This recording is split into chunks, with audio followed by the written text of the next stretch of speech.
Bien, pues Dios les bendiga. Muy buenas noches. La paz del Señor Jesucristo sea con cada una de nosotras en este tiempo, en el nombre de Jesús. Damos gracias a Dios por la oportunidad que nos da de nuevamente estar aquí reunidas, pues para conversar aspectos importantes de este estudio tan extraordinario que hemos, ¿verdad?, ido desarrollando en este tiempo, que es sobre el libro de Hebreos. Ya estamos llegando a la recta final del capítulo 7, un capítulo que sin duda todos han trabajado en nuestras vidas y todos nos han aportado información importante y revelación oportuna con respecto a Jesucristo. Pero como este capítulo, yo diría que es uno de los que verdaderamente han marcado mi vida porque nos presenta el por qué es Cristo y solo Cristo. Y no hay otro, ni en el cielo, ni en la tierra, ni debajo de la tierra, que pueda tener ese mérito y esa honra como la tiene Jesucristo, nuestro Señor Jesucristo. Entonces vamos a dar inicio a lo que sería la penúltima clase del capítulo 7, ¿verdad? Y vamos a proceder a compartir para poder verlo. Aquí está. Y entonces en esta noche nos vamos a estar enfocando específicamente en los versículos del 22 al 25. Ustedes saben que nosotros hacemos este estudio de manera lineal para que podamos ir, ¿verdad?, entendiendo lo que el escritor pues expresó inspirado por Dios y por medio del Espíritu Santo, ¿verdad? Así que si por algún motivo usted se ha perdido alguna entrega, no hay ningún problema. Nosotros, nadie nos está esperando. Usted puede retroceder y buscar en nuestra lista de reproducción que tenemos todas las grabaciones desde el primer día que nos reunimos, ¿de acuerdo? Entonces, para esta ocasión vamos a ver cómo Jesús es nuestra garantía de un mejor pacto. Ya anteriormente estuvimos viendo lo que implicaban los pactos, estuvimos viendo cómo Dios fue preparando la historia de la humanidad para recibir a Cristo y cómo las cosas que se hacían en el Antiguo Testamento eran tipo de lo que había de venir y cómo Él y en Él se iba a perfeccionar todas esas cosas que se hacían anteriormente. Entonces, vamos a leer primero la porción bíblica que tenemos para hoy. Y dice en el nombre de Jesús: por tanto, Jesús es hecho fiador de un mejor pacto. Y los otros sacerdotes llegaron a ser muchos, debido a que por la muerte no podían continuar. Mas este, por cuanto permanece para siempre, tiene un sacerdocio inmutable. Oh, gloria a Dios. Por lo cual puede también salvar perpetuamente a los que por él se acercan a Dios, viviendo siempre para interceder por ellos. Wow. Yo diría que solo con leerlo, claro, encierra muchísimas tesoros la porción que tenemos para hoy. Pero con usted simplemente leerlo, ya usted se le está dando una afirmación en el que no cabe duda para las personas que tenían entendido que Cristo no era suficiente, que lo que él hizo no fue suficiente. Con leer esos versículos queda todo sumamente claro.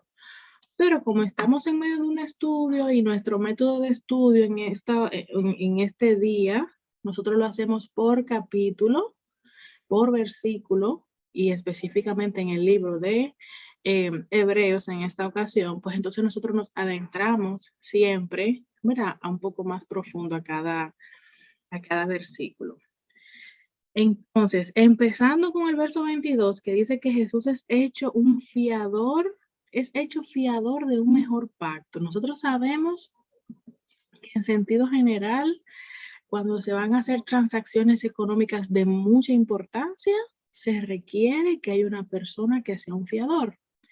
Esta es la persona que va a pasar como si diríamos garante, donde si la persona que firmó por el contrato no llegare a responder de acuerdo a sus responsabilidades, entonces ese compromiso lo asume esa segunda persona que fue colocada como fiador o como garante. Bien, entonces, dentro de ya trayéndonos al punto aquí que nos compete, la palabra griega de la cual se saca el término fiador, lo que describe es a alguien que daba garantía y seguridad, no solamente a un préstamo, sino incluso a alguna acción que se iba a realizar o a algo que se había decretado que iba a hacerse.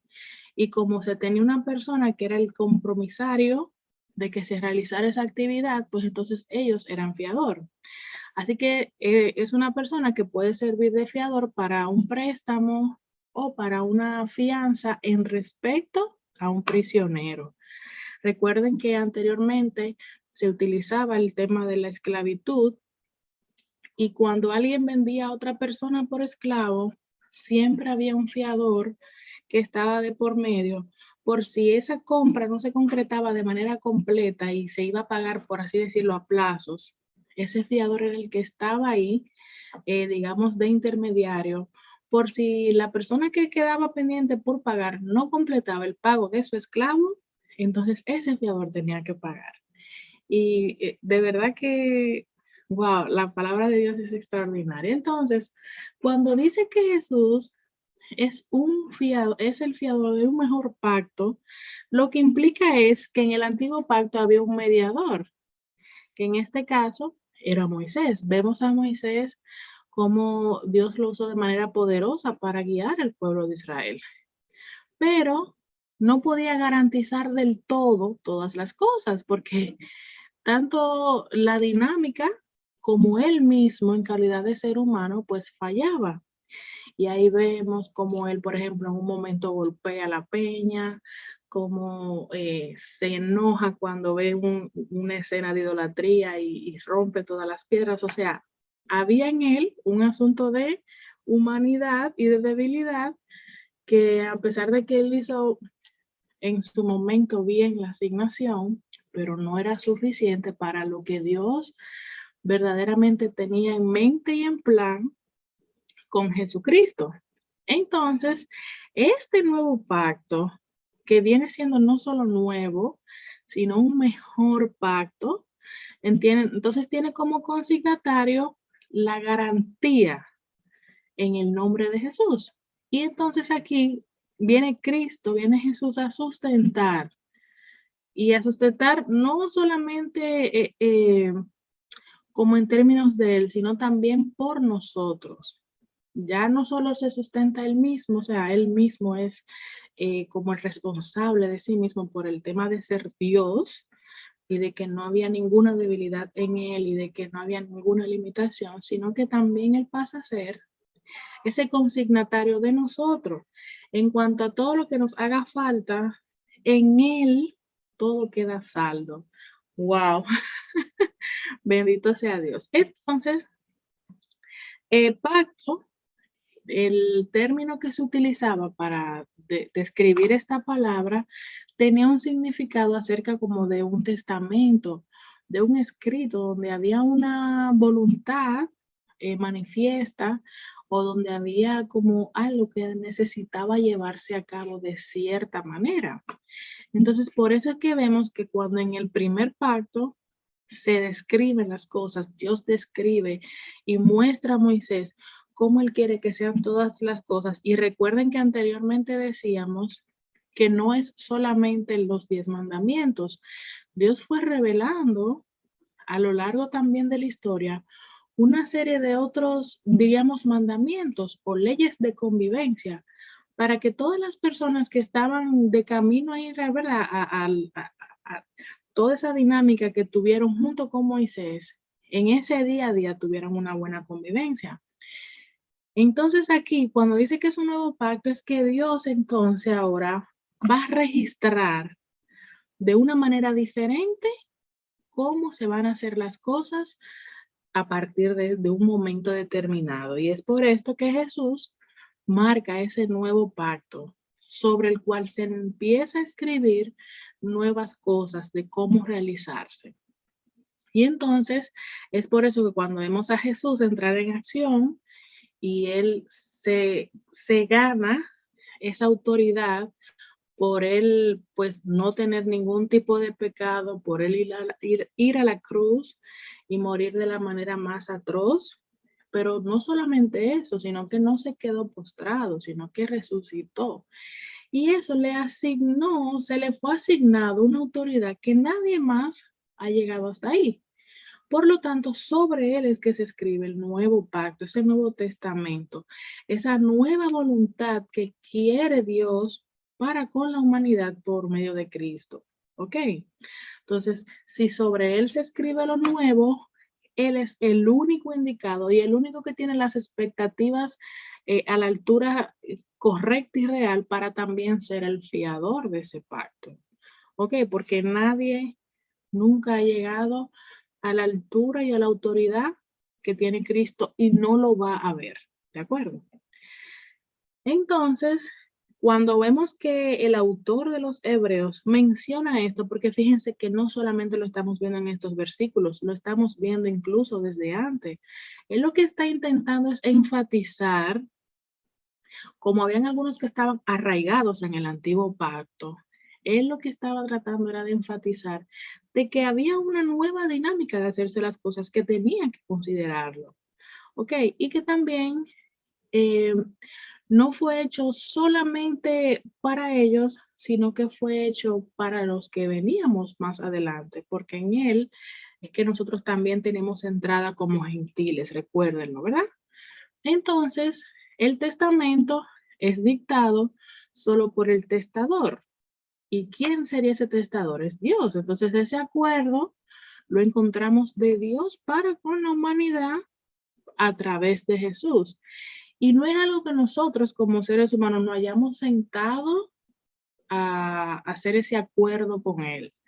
Porque a veces cuando se hace un testamento, la persona que va a fallecer, por ejemplo, antes de fallecer se sienta con un abogado y le dice todo, mira, y esto va para quién, para cuál, y se negocia cómo se van a hacer las cosas. Pero en nuestra casa, en nuestra condición, nosotros no hicimos eso porque es que no teníamos la manera de conocer o de entender previamente qué íbamos a necesitar. Así que fue Dios mismo que hizo ese nuevo pacto por medio de Jesucristo, tomando en cuenta todas y cada una de nuestras necesidades físicas, emocionales, espirituales, familiares, todo desde antes de que nosotros mismos incluso supiéramos que lo necesitábamos. Para que entonces cuando venga y entre en rigor, por así decirlo, este nuevo pacto, todas las áreas de nuestra vida sean bendecidas por medio de Cristo. Y eso es muy importante que nosotros lo sepamos, ¿ok? Así que ya Él nos ha dictado los términos, nosotros no participamos en la elaboración de esos términos. Él, que es Dios soberano y todopoderoso, lo hizo y ante eso no debe haber ningún cuestionamiento, ninguna duda, ni ninguna situación. Solamente queda de parte de nosotros que aceptemos eso o lo rechacemos. E inmediatamente aceptamos o rechazamos este nuevo pacto, estamos a su vez aceptando o rechazando al fiador por excelencia de ese nuevo pacto que viene siendo Cristo Jesús. Por eso es que la salvación no es dada ni por nombre, ni por oficio, ni por clase social, ni por apellido, ni por ninguna condición económica, para que nadie se tome atribuciones que corresponden solo a Dios. Pero sí hay algo que Él nos demanda, y es que ese regalo que se nos ha preparado, que tiene validez eterna, nosotros entonces lo aceptemos o lo rechacemos. Y ya sea que lo aceptemos o lo rechacemos, tenemos que tener conciencia plena de por qué lo estamos haciendo y de cuáles son nuestras implicaciones eternas de aceptar o rechazar a Cristo. Porque en esta dispensación, en este periodo de la historia de la humanidad, solamente se puede ser salvo por medio de Cristo. No hay otra persona, no hay otro método, no hay otro pacto. ¿De acuerdo? Y entonces vemos también que ya no es solo un nuevo pacto, sino que es mejor. y que la superioridad de Cristo con respecto a Moisés o con respecto a la dinámica de los otros sacerdotes en el antiguo pacto, o sea, queda la diferencia por mucho. Entonces, Él es el único digno y el único capaz de ser nuestra garantía y de ser nuestro consignatario en este nuevo y mejor pacto. ¿De acuerdo? Entonces, cuando vemos en el 23 que los otros sacerdotes llegaron a ser muchos debido a que a que por la muerte no podían continuar, ya esa parte la entendemos. Vimos anteriormente que el antiguo pacto era débil y era ineficaz. Y uno de los motivos por el cual era débil es que un sacerdote podía tener una vida, vamos a decirlo en cierto modo, una vida útil de sacerdocio de algunos 30 o 40 años. Pero luego de ahí ya sus capacidades iban decreciendo y entonces ya cuando pues veía la muerte, ya había que ubicar a otra persona que continuara con esa función. Sin embargo, también había algo que se agregaba y era de acuerdo al carácter.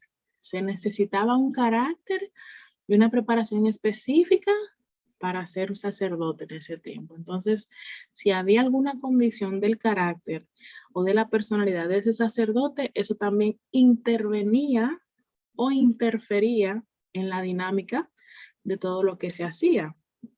Sin embargo, entonces, vemos totalmente diferente esto en Cristo, porque ya Él ni es ineficaz ni es débil, sino que es inmutable. O sea, ya Él fue colocado en esa función y nadie más, nunca más lo va a sustituir. Ni Él tampoco en un momento determinado va a perecer, sino que Él va a permanecer para siempre. Y esto entonces, la idea es que Dios, claro, se supone que Dios va preparando primero la historia con seres mortales, por así decirlo, pero su plan final era colocar a Jesús. Y él mismo se ganó ese puesto por la victoria gloriosa y aplastante que tuvo al resucitar, ¿de acuerdo?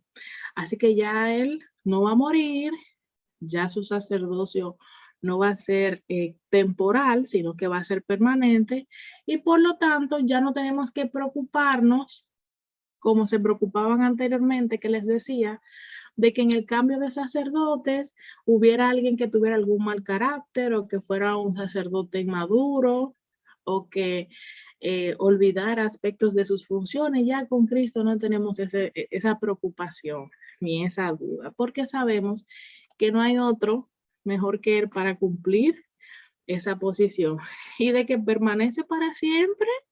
Ya ese caso lo sabemos, lo entendemos y entiendo que el escritor lo planteó aquí como para que no quedara ninguna duda de que Jesús permanece para siempre y por lo tanto su autoridad, su dominio, su potestad, su sacerdocio, su reinado y su dinámica profética también permanece con él para siempre, ¿ok? Pero esto no se queda aquí, sino que los sacerdotes en el antiguo pacto podían hacer una clase de funciones, podían incluso participar de las actividades cuando iban a pedir perdón a Dios por sus pecados, pero no podían perdonar pecados y no podían salvar a nadie. Lo más cerca que ellos podían estar es en ese momento poder ser los intermediarios entre Dios y el pueblo para perdón de pecado. Pero en ningún momento se pudieron poner a ellos como los que se daban a sí mismos para perdón de pecado de esas personas, pero tampoco podían perdonarlo. Sin embargo, con Cristo entonces ya no solamente es un nuevo sacerdote, un nuevo y mejor pacto, sino que ahora se incluye el aspecto de la salvación y del perdón de pecado y un tercer componente de que la relación que pudo haber estado rota entre el ser humano y Dios pudo ser restablecida por medio de Cristo. Y ahora el que no podía acercarse a Dios por sus propias fuerzas o méritos, ya sí se podía acercar a Dios y sí se puede acercar a Dios porque eso permanece aún por medio de Cristo. Así que Él salva, Él perdona pecado, Él nos acerca a Dios y un componente muy importante del ser sacerdote, que es la intercesión. Como cuarto punto, Él intercede por nosotros, ¿ok? Y eso es muy importante que nosotros lo sepamos porque al él ser inmutable, significa que la salvación que Él ofrece, que el nuevo puente con Dios que Él ofrece, que la intercesión que Él ofrece para con nosotros también es inmutable, es permanente y es segura, porque Él es sacerdote para siempre, ¿ok? Entonces, asimismo, Él puede salvarnos para siempre, Él podrá eh, perdonar pecados para siempre, Él podrá interceder por nosotros para siempre y podrá guiarnos a Dios, ser ese mediador perfecto entre, ¿verdad?, nosotros y Dios de manera permanente también y para siempre. Entonces, la idea es que para nosotros poder acercarnos a Dios, tenemos que aceptar aquel que Él ya interpuso para que sea nuestro mediador. Así que si nosotros queremos recibir los beneficios de ser hijos de Dios y de tener comunión con el Padre, tenemos que aceptar toda la preparación que Él hizo previamente antes de que lleguemos aquí. ¿Y qué significa eso? Que tenemos que aceptar a su Hijo y todo lo que su Hijo hizo y creer que eso sucedió así y creer que Él tiene toda esta potestad y autoridad que estamos viendo en la clase de hoy, para entonces que Él pueda verdaderamente recibirnos, porque el que no recibe al Hijo no recibe al Padre. El que no abraza la salvación del Hijo no abraza tampoco el regalo que ha sido dado por el Padre, porque el Padre es el que da el regalo de la salvación, pero en el Hijo es que se sustenta. El Hijo es el que complementa ese regalo. Entonces, ¿cómo usted va a decir que ama a Dios, Padre, pero que no quiere nada que ver con su Hijo? O sea, las madres entienden esto muy bien. ¿Cómo dice que tú me amas a mí, pero no quiere a mis hijos? Que me ama a mí, quiere a mis hijos también. Ok, entonces eso es una parte sumamente importante que tenemos que resaltar aquí. Y el permanecer con el Hijo nos va a permitir tener comunicación siempre con el Padre. Y también nos dice que nosotros llegamos a la salvación gracias a Dios, pero es por medio de su Hijo Jesucristo. Entonces, es importante hacer la salvedad de que la iglesia como congregación, como lugar físico a donde vamos, no tiene la capacidad de salvarnos a nosotros, sino que quien nos salva es Cristo. Ahora bien, Dios ha designado casas espirituales, ¿verdad? Una casa espiritual en la que tú puedas ser instruido, puedas ser entrenado, puedas ser corregido, puedas ser confrontado en amor y donde tus dones y talentos puedan desarrollarse. Pero hay personas que asumen que por tener 20 años yendo a la iglesia ya están salvos y la salvación la da Cristo. Y se supone que el pastor de esa congregación, dentro de su mensaje, siempre tiene que hablar de quién es Cristo y lo que nos ha dado, que es su salvación. ¿Ok? Porque no hay ser humano, no hay ningún tipo de acción que nosotros hagamos todos los días por 20 años que nos dé salvación. La salvación viene por aceptar a Cristo como nuestro único y suficiente Salvador y creer que todo lo que dice las escrituras de Él es real y que en Él se cumplió esa profecía de que iba a venir uno que iba a restablecer el puente entre la humanidad y Dios que fue rota por el pecado de los primeros padres, que son Adán y Eva. ¿De acuerdo?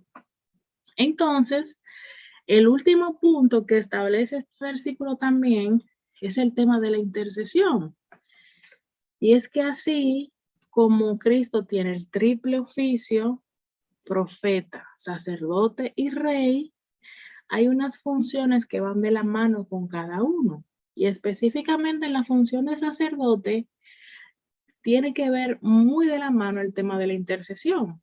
Entonces, nosotros somos también real sacerdocio, o sea, nosotros recibimos de parte de Dios por medio de Jesucristo, la dinámica sacerdotal, donde me dice a mí que yo soy real sacerdocio, que yo soy pueblo escogido por Dios, y que entonces la función que hacían esos sacerdotes en el antiguo pacto, yo también tengo parte de esas funciones.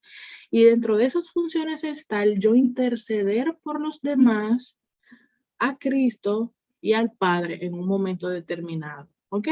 Cuando vemos, eso es como estar en la brecha por los demás. Él nos capacita, Él nos da una investidura especial, porque el que es sacerdote no quiere que las personas se pierdan, sino que cuando reciben una palabra de alguien que le va a pasar algo, no espera a que eso ocurra para decir, tú viste lo que Dios me dijo de que esa persona le iba a pasar, eso le pasó.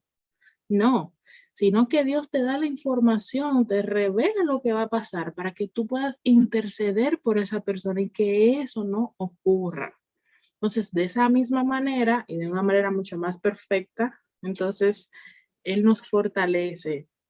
Jesús está intercediendo por nosotros y Él nos, con eso lo que hace es que permite que seamos fortalecidos y que y como que nos da esa perseverancia y el que podamos permanecer en los asuntos de Él. Y hay algunos versículos que quiero compartir con respecto de eso, porque hay algunas personas que establecen que, bueno, Jesús terminó, resucitó, ascendió y Él muy bien gracias allá y nosotros muy bien gracias aquí. Y eso no es verdad. Si bien es cierto que Él nos dejó el Consolador, que es el gobernador de la tierra, el Espíritu Santo actualmente, ni Dios ni el Hijo se han desentendido de nosotros. Y eso es muy importante que lo sepamos.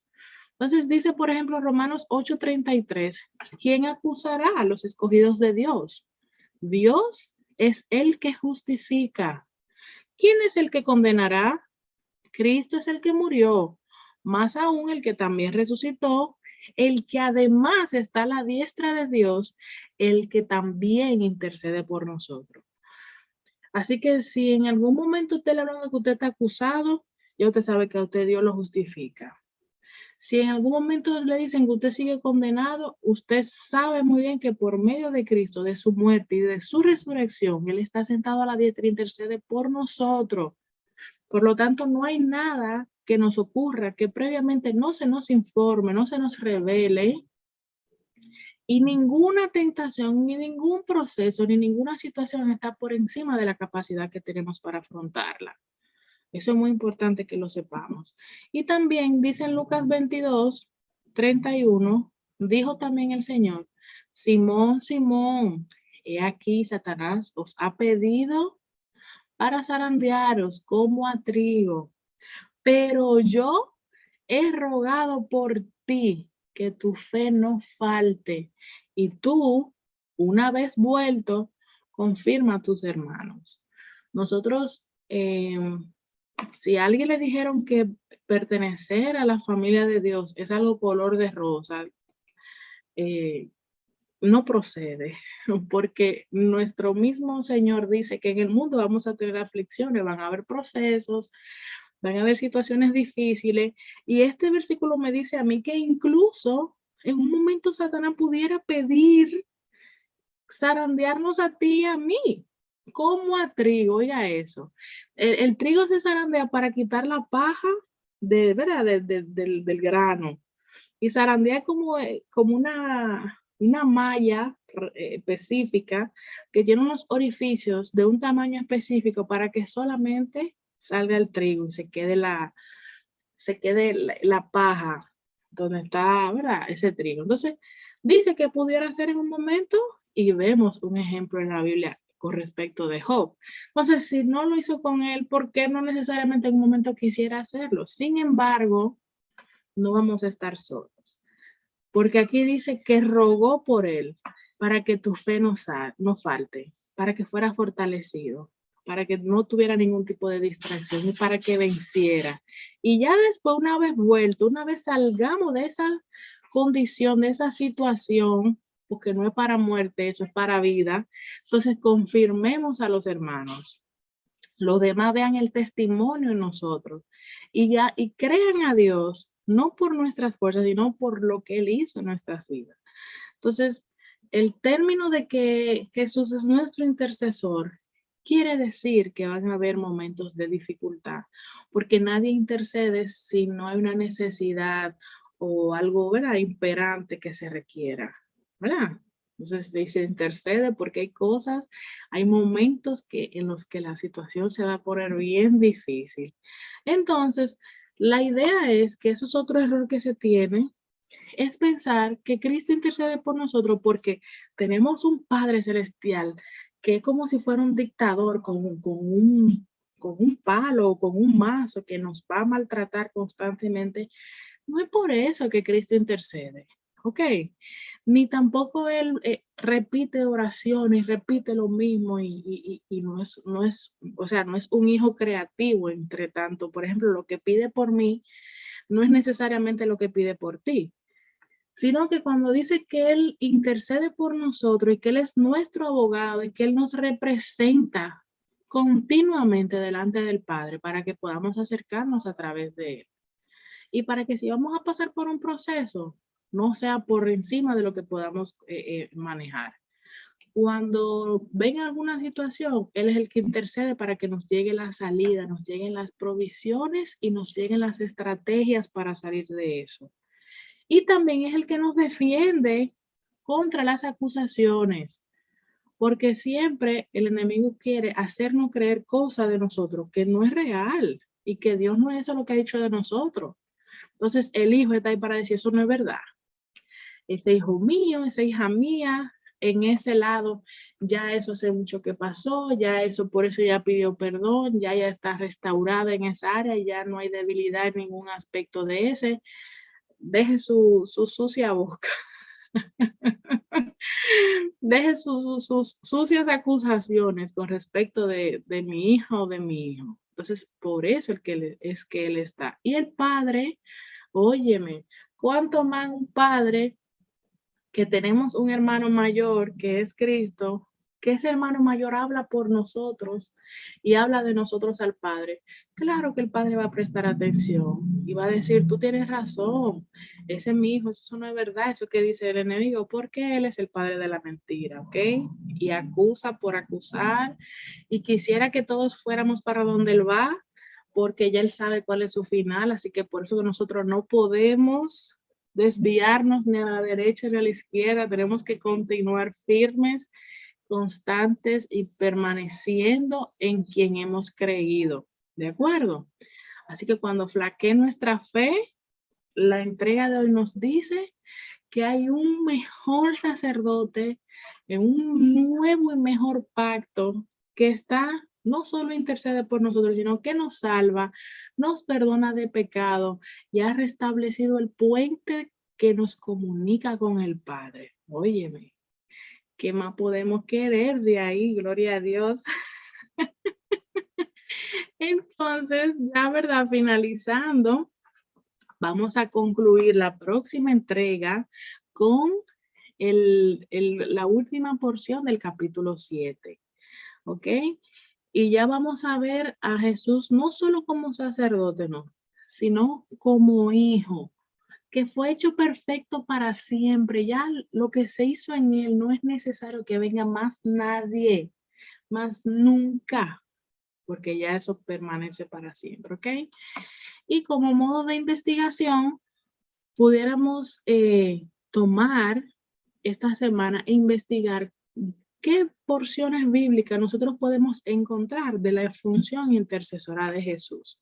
Por ejemplo, yo les traje esos dos versículos en Romano y en Lucas, pero hay muchos otros y sería bueno que usted por lo menos ubique 3 de esos versículos donde describen cuál es la función intercesora de Jesús. ¿De acuerdo? Así que hasta aquí nuestra parte. Damos gracias a Dios porque nos ha permitido llegar hasta aquí y nos vemos la próxima semana, Dios mediante. Así que bendiciones y paz.